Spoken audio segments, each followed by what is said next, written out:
अरे यार ही एवढी गर्दी कशाची आहे गाड्यांची. अरे चला तर मग तुम्हाला पुढे सांगतो. तर गोव्यावर न्यायला लेट झालेला. मग आम्ही गेलो जेवायला आणि हे आहे लक्ष्मी ढाबा.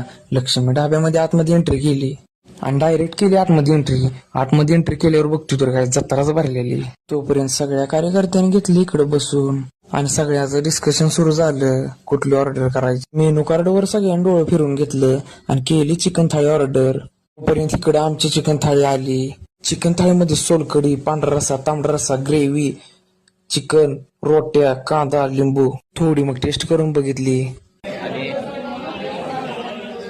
पांढरा रस्सा प्याला एक नंबर आहे क्वालिटी. सोलकढी पण त्यापेक्षा उत्कृष्ट. चिकन लय जोरात शिजते. एक वेळ आवश्यक. आणि राईस आला इकडं. तो पण राईस होता जिरा राईस. त्याच्यामध्ये करून टाकली स्क्रूवाडी सगळं. रस्सा, पांढरा रस्सा, सोलकढी आणि एक नंबर राईस होता कसं तासा. आणि इथली मॅनेजमेंट एवढी जोरात होती की आपल्याला जेवणाला काही कमीच पडून देत नव्हती. एकदम कसं पंक्तीला बसल्यागत वाढत होते आपल्याला. खतरनाक पाहिजे तेवढं अनलिमिटेड किती पण खावा. 190 रुपये. मित्रांनो आज गोव्यावरून आलो. त्याचा लेट झाल्यामुळे आम्ही जेव्हा थांबलेलो.